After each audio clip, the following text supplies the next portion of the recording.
Okay, lessons in pruning here on the Southwestern College campus.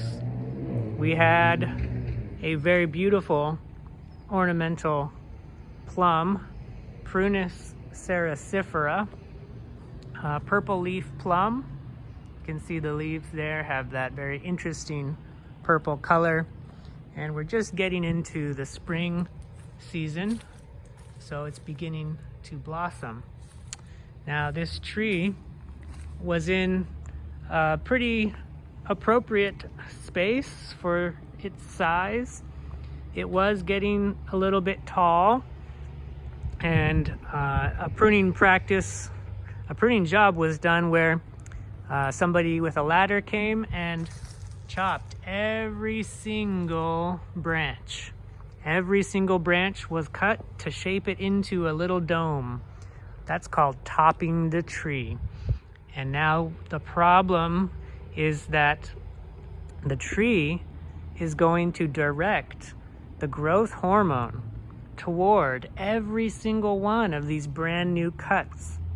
And so no longer do we have good development down below. All new growth is going to grow tall and straight from the recent cuts. Without an apical meristem or a dominant terminal bud on a branch, there's nothing to suppress the growth hormone all the way out throughout the tree. And so everything is going to shoot up at once. It's going to be, first of all, require more maintenance. It's going to need to be pruned like this every year. Those branches that develop are going to be weak and more susceptible to breaking over time. This is going to be the new standard height. It's only going to get taller from here. And also, anytime you prune a tree, you create a wound. And plants don't heal the way animals heal.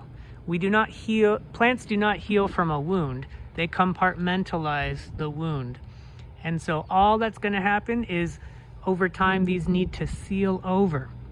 Until they do, there is going to be susceptibility to disease, to fungus, to any sorts of disease, including insect pests will be attracted to the smell of the wound of the tree. So typically we want to minimize the wounds. Now, what would you have done instead to keep this as a beautiful specimen? First of all, if the plant doesn't need to be pruned, don't worry about it. If it's not causing problems, if it's not growing over the sidewalk or into the roof, then just leave it. If it's a rare plant in a perfect place, then that's good. Second, you come in and you can do some thinning cuts. You always leave the tips looking the way they should in nature, with natural edges. But if you need to bring it back, you can come back to a point and you can make a cut that removes length and allows for a natural edge. Not only does it look nicer, it is much better for the health of the tree. And if we look in here and look at some of this structure, we could very easily have solved some problems by proper pruning practices. You see these crossed branches?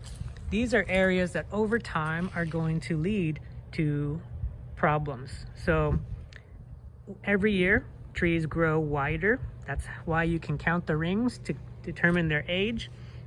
These branches are growing into each other.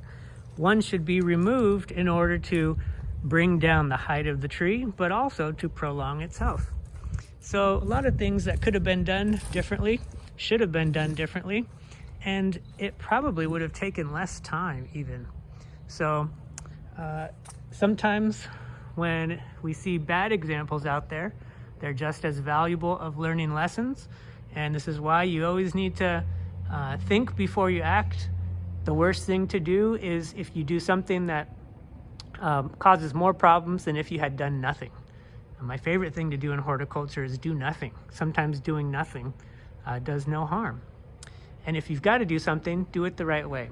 So learn how to prune, and this is in line with the natural target pruning philosophy, the idea that for the majority of our trees and shrubs, we want to allow them to grow the natural way. Some other settings you may decide to do things like this. However, in this circumstance, I personally think this pruning job was not the right strategy for the context.